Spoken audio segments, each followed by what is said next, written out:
Folks, we have a series of Arctic air masses stacking up, getting ready to barrel across the eastern two-thirds of the nation. I need to be straight with you right off the bat. This isn't some fleeting cold snap that's here today and gone tomorrow. We are looking at a total overhaul of the atmospheric pattern. We're talking about a setup that's going to deliver sustained, bone-chilling cold, heavy snow, and, most concerning of all, dangerous ice accumulation to millions of families over the next few weeks. At the 2-minute and 45-second mark, I'm going to pinpoint the exact neighborhoods facing the highest risk for ice storms. By minute 5, we'll go through the day-by-day breakdown so you can plan your week. And stick around for minute 15, where I'll share some practical safety tips that could honestly make the difference between life and death for you or your loved ones. What we are watching unfold is the classic polar vortex stretching its legs and dipping south into North America. Now, if you're not a weather geek like me, think of the polar vortex as a massive pool of freezing air that usually stays locked up at the North Pole, spinning like a top to keep the cold contained. But when that circulation gets knocked off balance, it's like leaving the freezer door open. All that frigid air spills right down into our backyards. Currently, we have a high-pressure ridge parking itself over Greenland. In the weather world, we call this a block. Think of it like a boulder falling into a river. It forces the water, or in this case, the jet stream, to divert. That detour opens the floodgates for Arctic air to plunge south. Europe is already feeling the chill, and we are next on the list. The jet stream, that highway of air 5 to 7 miles up that drives our weather, is buckling in a way that essentially invites cold and snow into the east. On the flip side, folks down in the southwest are going to keep seeing temperatures well above where they should be for this time of year. We are still in a La Niña pattern, and it is behaving exactly as expected, keeping the heat turned up across Texas, Arizona, and New Mexico. Let's put this into perspective. The first major player is already taking shape over Montana and the Dakotas.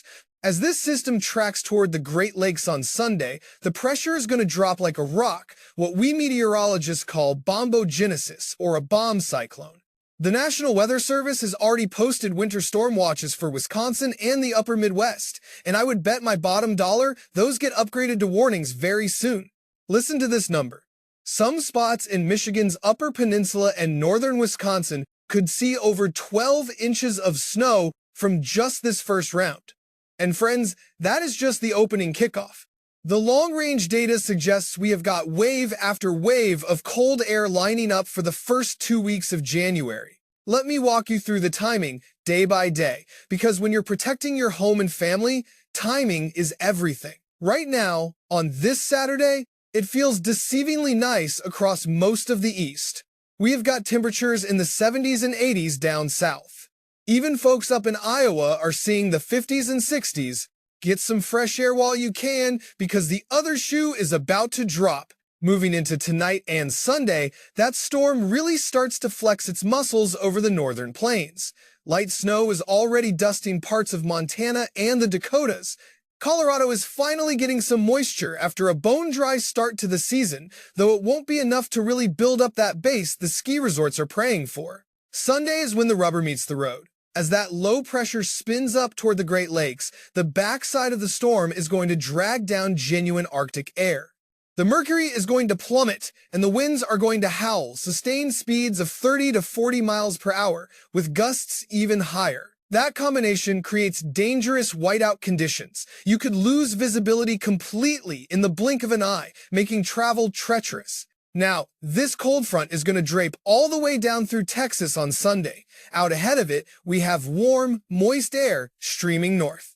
This collision zone is where the ice threat becomes severe, and I need you to really focus on this part. Southern Ontario, especially north of Toronto, is in the bullseye for ice. We could see a 1/4 inch, maybe even a 1/2 inch of accretion. To give you an idea, a 1/4 inch is all it takes to snap branches and tear down power lines. If we get to a 1/2 inch, we are talking about crippling damage to the grid. You need to be prepared for the lights to go out and stay out, not just for hours, but potentially for days. That icing risk stretches right into Quebec, with Montreal looking at freezing rain issues. Here in the States, parts of Vermont, New Hampshire, and northern Maine are also in the crosshairs. Northern Maine might stay just cold enough to keep it all as snow, which, believe it or not, is the blessing in this scenario. The thing about ice is that it doesn't play fair. You can shovel snow, but ice coats everything. It weighs down power lines until they snap. It brings tree limbs crashing down on roofs and cars. It turns roads into skating rinks, and even walking out to get the mail becomes a hazard. There is a verse in Proverbs, chapter 22, verse 3, that says, "The prudent see danger and take refuge, but the simple keep going and suffer for it." That is biblical wisdom for weather safety. God gave us the tools to forecast this stuff so we can be good stewards of our safety. It's not about fear, it's about being smart. If you are in that ice zone, the wise move is to prepare now. By Sunday night into Monday, the center of the storm will be sitting just east of Chicago. We are looking at a solid blanket of 6 inches of snow or more covering eastern Minnesota and northern Wisconsin. The blended forecast models, which act like a consensus of our best computer data, are painting a picture of over 12 inches of snow for parts of the UP in Michigan. As the system wraps up tight, some neighbors up in Canada could be digging out from over a foot of fresh powder. Further south, ahead of the cold front, it's going to start as rain through the Ohio Valley and Mid-Atlantic. Detroit is going to get wet before it gets white. Chicago will likely catch some snow, but the heaviest dumping looks to stay north of the city. Monday morning is when reality sets in. If you are waking up in Houston, you'll be stuck in the 50s, a huge shock to the system after the 70s and 80s you felt today. Up in the Great Lakes, wind chills will be flirting with 0 or dropping below it.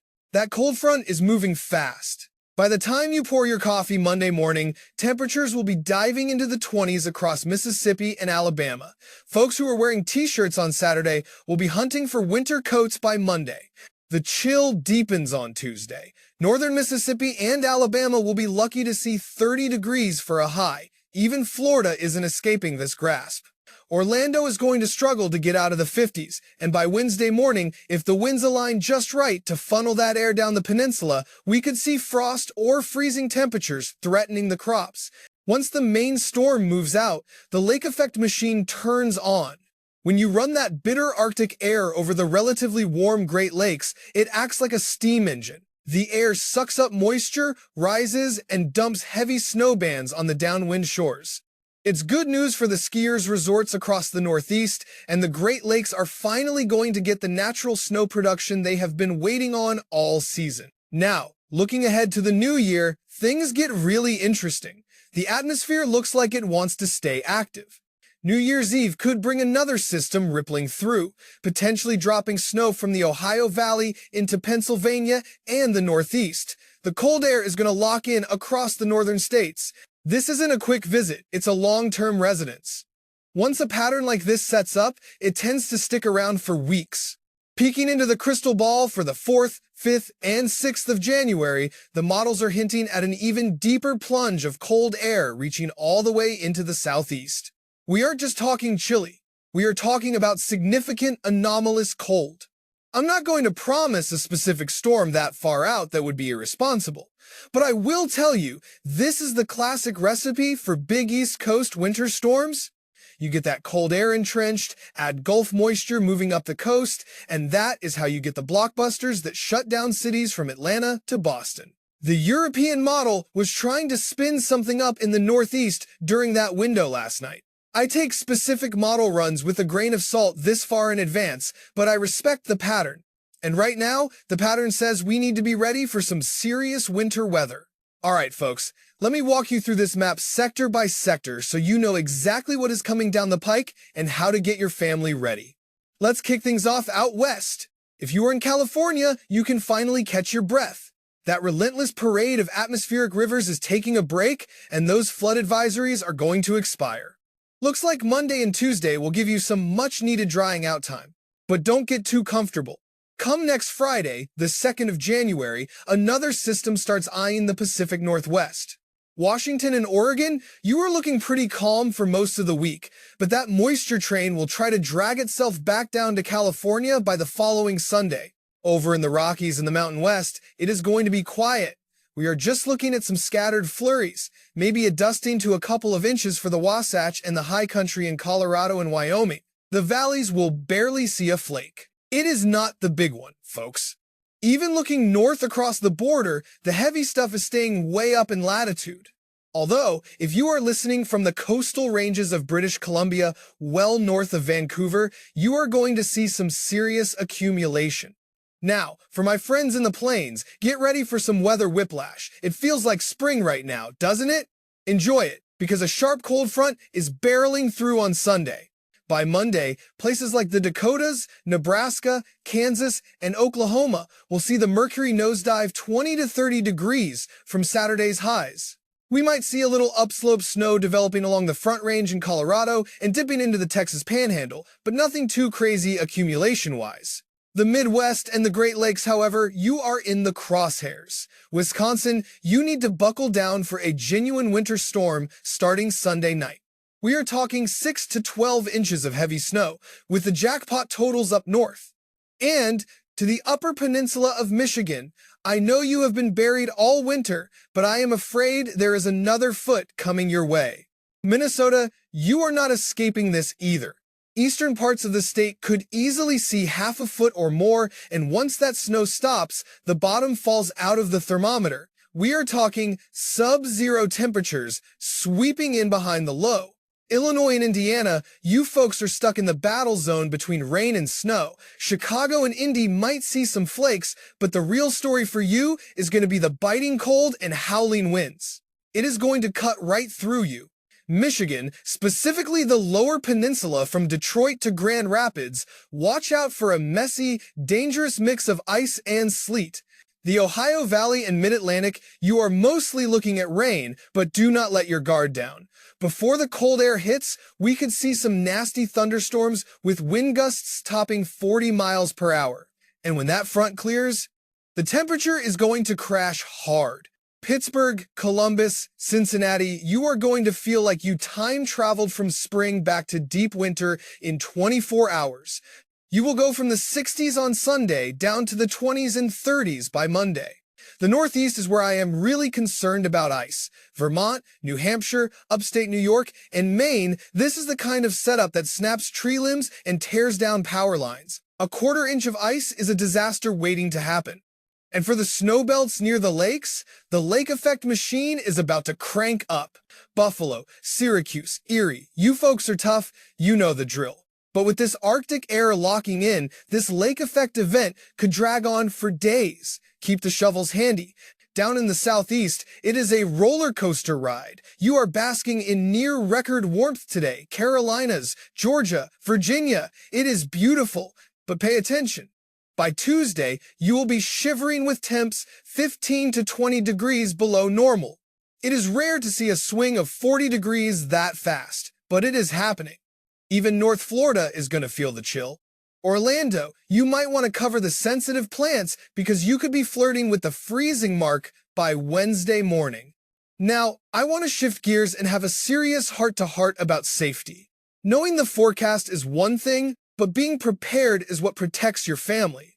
Let me share some wisdom on how to get through this safely. Let's talk about driving, because that is where we lose too many good people every winter. The golden rule is simple, yet folks ignore it every year. Slow down. And I don't mean just tapping the brakes.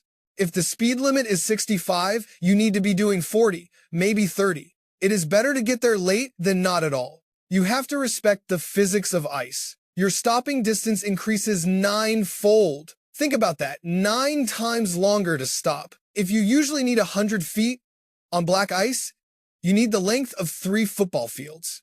You need to leave plenty of room between you and the guy ahead. The old 3-second rule? Throw it out. In snow, give yourself 6 to 8 seconds.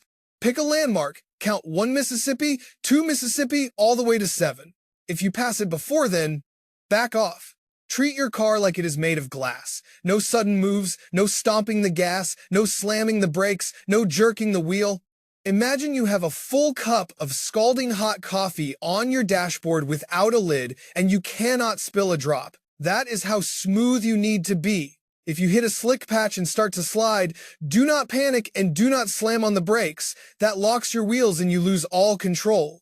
If you have anti-lock brakes, hold the pedal down firm. If not, pump it gently. Steer into the slide. Look where you want the car to go, not at the ditch. Honestly, the best advice I can give you is this. If you don't have to be out there, stay home. Enjoy the time with your family. It takes skill and nerves of steel to drive in this, so why risk it? If you are out and visibility drops to zero, or you see cars spinning out left and right, listen to your gut. Get off at the nearest safe exit and wait it out. No job, no appointment is worth your life. Most winter fatalities happen in cars. Don't become a statistic.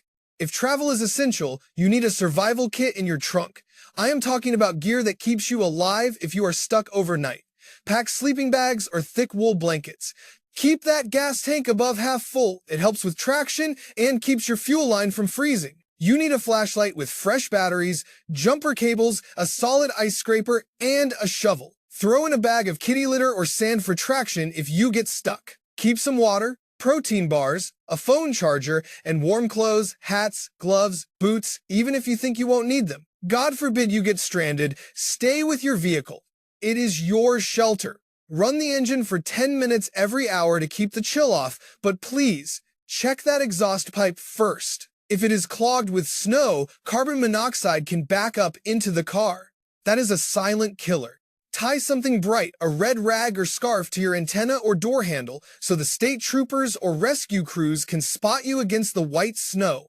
Now, let's protect your home. Frozen pipes are a homeowner's nightmare. When that water freezes, it expands and bursts the pipe, and you are looking at thousands of dollars in damage. Open up those cabinet doors under the sinks to let the warm air in. Leave the faucets dripping just a little bit. Moving water doesn't freeze easily. Know where your main water shutoff is. If a pipe bursts, you need to cut the water fast. Disconnect your garden hoses and insulate any pipes in the garage or crawl space. A little prevention now saves a lot of heartache later. Have a backup plan for heat. If the power grid goes down, how do you stay warm? A wood stove or fireplace is a blessing. Just make sure the chimney is clean. But never, ever use a gas oven or a charcoal grill inside. The fumes are deadly.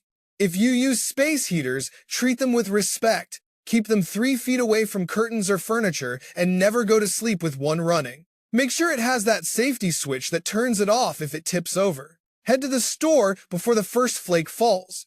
You want at least 3 days worth of supplies. Get a gallon of water per person per day. Stock up on canned goods, peanut butter, crackers, stuff you don't need to cook. Don't forget your prescriptions and diapers if you have little ones.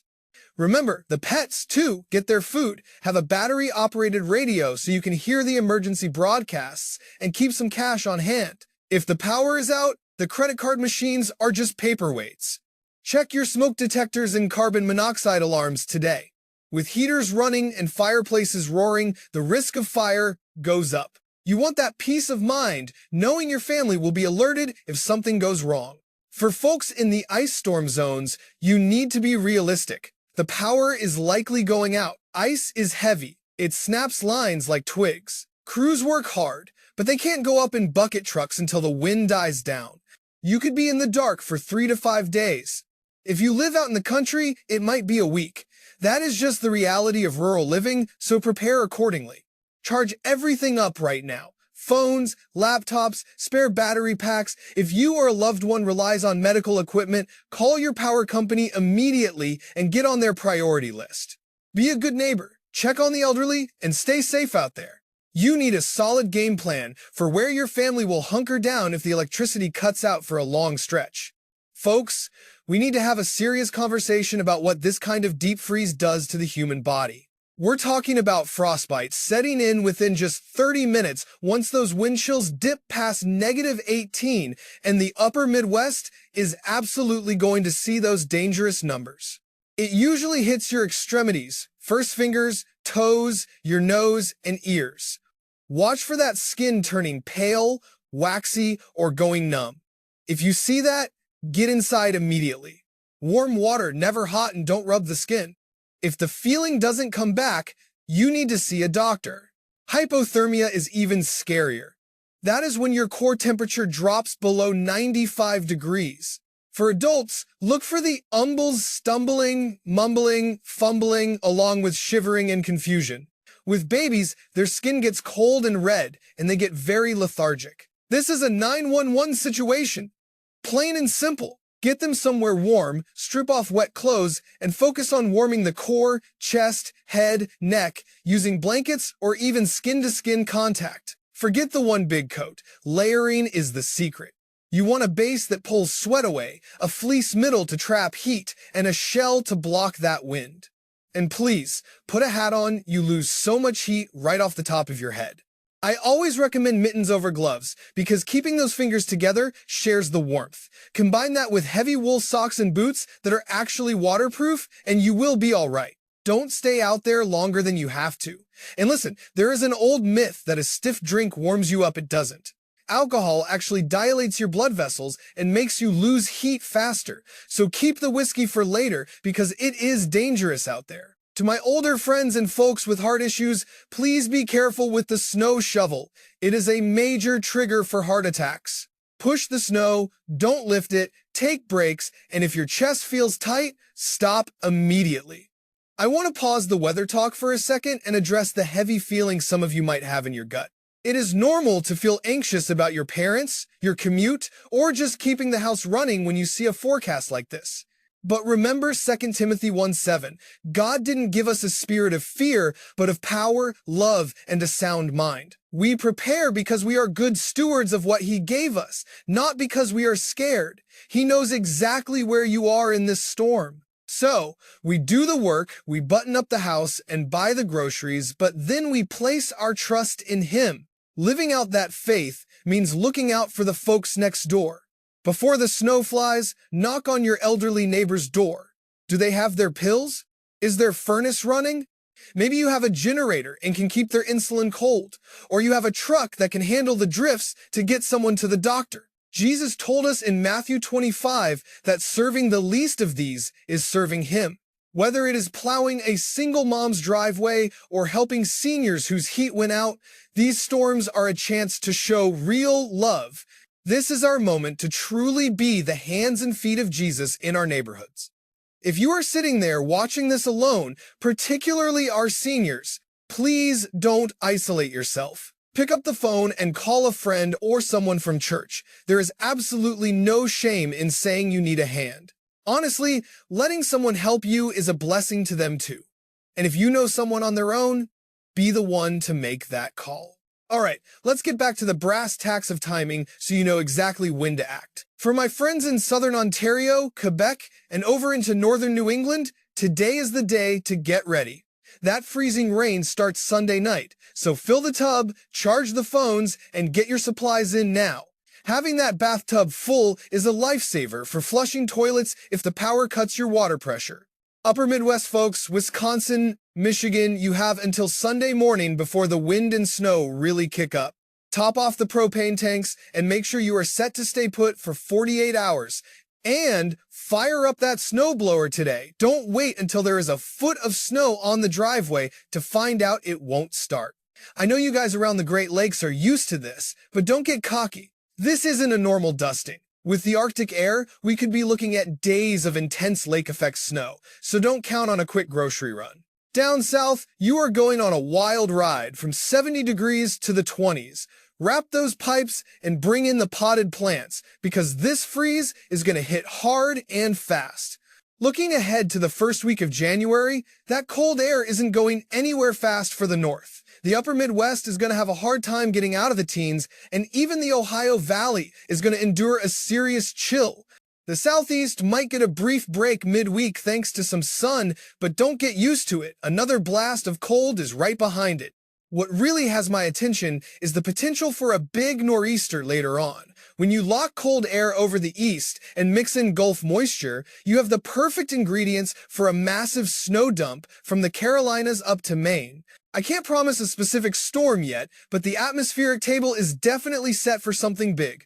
It all comes down to the jet stream. We have a high-pressure ridge out west, keeping them dry, which digs a deep trough in the east. That setup acts like a highway for storms and cold air right into our backyard. And unfortunately, it looks like this pattern is parking itself here through mid-January. The computer models are hinting at a system around the 6th, but take that with a grain of salt this far out. What they are good at is showing the overall pattern, and that pattern screams winter storm opportunity. I will keep an eye on the charts and let you know once the data starts making more sense. For the weather geeks out there like me, let's talk about the polar vortex.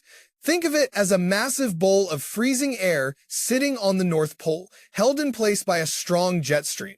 When the jet stream gets wobbly or amplified, as we say, that bowl tips over. The vortex stretches out like taffy and spills that Arctic air right down into the neighborhoods where we live. What causes that spill?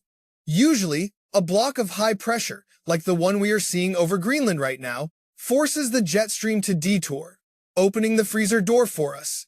You have one arm of the jet stream plunging deep toward the south through the eastern states, dragging that heavy, cold air right along with it.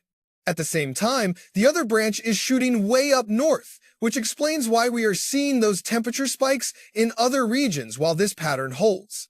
We also have to factor in the La Niña influence we have been tracking all year. When La Niña is in charge, it essentially supercharges the jet stream, creating a highway for active winter storms across the northern tier. Meanwhile, it leaves the south and southwest warmer and parched, which aligns perfectly with the data we are seeing on the ground. Typically, a setup like this keeps the deep freeze and heavy snowfall locked up north, while the southern states stay mild. But, as we know, weather doesn't always follow the rules. Cold fronts can and will punch through to the Gulf Coast every now and then. Before I sign off, I want to circle back and hit the main takeaways one more time, because getting this right is vital for keeping your family safe. First off, we are tracking a major winter system winding up for the upper Midwest and Great Lakes, hitting Sunday into Monday. We are talking significant accumulation 6 to 12 inches for folks in Wisconsin, Minnesota, and the UP of Michigan, with over a foot possible in some pockets. When you combine that with high winds, you get blinding whiteout conditions, so travel is going to be treacherous. Point number 2 involves a serious ice threat for southern Ontario, Quebec, and over into Vermont and New Hampshire. If we see a quarter inch of glazing or more, trees will snap and power lines will come down. You need to be ready for the lights to be out for a few days, and driving will be next to impossible. Third, once the storm clears, the bottom falls out of the thermometer. We expect temperatures to plummet 20 to 30 degrees below normal across the east by Monday and Tuesday. That includes dangerous wind chills up north and freezing temps reaching all the way down to the Florida Panhandle. Fourth, understand that this isn't a one-and-done event. It is a full-blown pattern shift. This cold air looks like it will set up shop through the first 2 weeks of January. It opens the door for reinforcing shots of Arctic air and potentially more storms, though we will have to wait and see how the details flesh out. Number 5, please do not wait. Start your preparations today. Get your pantry stocked, make sure you have a plan for power outages, and please check in on your elderly neighbors and relatives. If you absolutely have to be on the roads, make sure you have an emergency kit in the trunk. If you are right in the bullseye of this thing, here is your priority list. First, get the grocery run done and pick up any prescriptions today. Second, get every device charged up and think about backup batteries. Third, winterize your home against the cold and outages. And fourth, make sure your furnace is running right and you have a backup heat source. Fifth, honestly, just clear the calendar for Sunday and Monday so you can stay off the roads entirely. I want to leave you with a bit of encouragement. We are looking at some rough weather and the dangers are real, but we are not helpless here. We have the blessing of advanced warning, we have the wisdom to prepare, and we have the tools to stay updated. More than that, we have our community, and we have our faith to anchor us. As it says in Psalm 46, verse 1, God is our refuge and strength, a very present help in trouble. Let's lean on that promise. We prepare with prudence, we help our neighbors with compassion, and we trust that we will weather this storm together. I will be right here monitoring the charts and posting updates as the forecast solidifies. Weather is dynamic, so please keep checking back. And folks, if the National Weather Service issues a warning for your county, please respect it. They don't ring the alarm bell for no reason. You can always hop onto weather.gov to get the specific watches and warnings for your exact zip code. Look out for your loved ones and stay safe. May the Lord bless you and keep you protected through this winter weather. May He give you peace, even when the wind howls, and may you find a chance to be a blessing to someone else who might be struggling. Keep warm, stay safe, and remember, winter is here, but spring is coming. Let's face this with wisdom and faith. Thanks for tuning in, and please share this with anyone who needs to hear it. Until next time, God bless.